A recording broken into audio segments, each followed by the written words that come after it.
So one of the things one of the key paradoxes at the heart of the book is obviously me as like internet hippie tech kid who loves the internet and is also completely horrified at all the stuff that's being wrought by it, and looking at the very tools that I use every day to make stuff and being like deeply uncertain if it's possible to use them productively, or if it's possible to kind of make beneficial stuff even with this, or and if so, what can you achieve by doing so?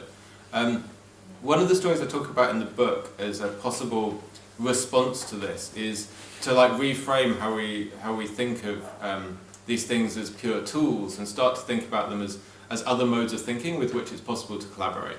The example I give in the book is the very weird thing that happened to chess, where in the whenever it was 1996, 97, the match between Deep Blue and Kasparov, which was set up as this fight to the death, basically, between human and machine intelligence.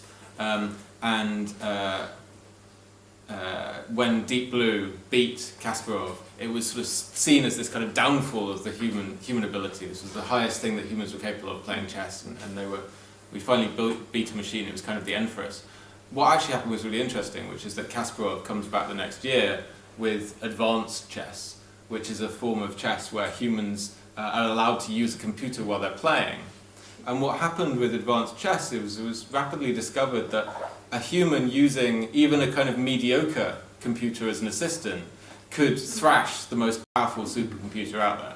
That there was something that was happening between kind of strategic and tactical thought, the different ways of plotting out the moves, that meant actually the combination of human and machine intelligence was way more powerful than either intelligence alone. And that's a thing that I kind of keep coming back to, because it starts to frame the role of computation as like an ability to think in radically different ways to ones that have been possible before. Some of these are deeply, deeply strange, but they're all like non-human ways of thinking. The weird thing happens particularly when we bring up to date with the Go game that happened a couple of, even just last year, which is when AlphaGo, this computer acquired by Google, beat Lee Sedol, the greatest Go player. So Go had been built up again and again. It's like, okay, we've lost chess, but we'll go to Go now, because they will never beat us at Go. And then they beat us at Go. But what something very weird happens there. Go, when Kasparov lost the chess game, we know why he lost, or we know how he lost, and particularly because we understand how Deep Blue played the game.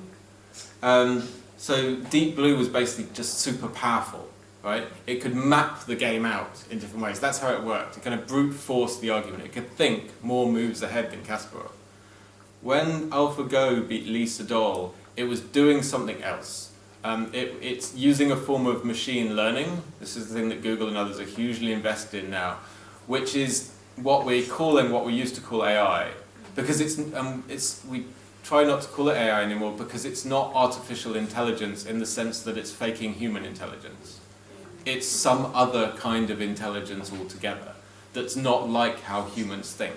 And we will never understand why AlphaGo played the move it did against Lee Sedol. It's a beautiful move, but it will always remain a kind of mystery to us. I've wandered off quite far from that theme of consciousness, but the reason that both terrifies and excites me is because I'm fascinated by this thing about otherness and other consciousnesses as things that are super necessary for us to understand.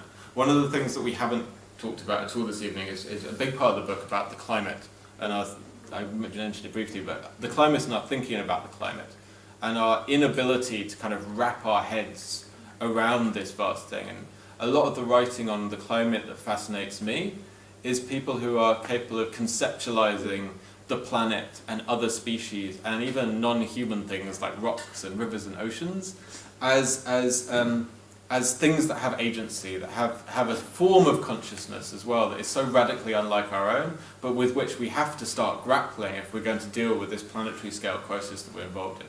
And so again, maybe these weird forms of AI are kind of maybe not here to teach us, but like things we can use to learn about how we think about other problems in the world as well.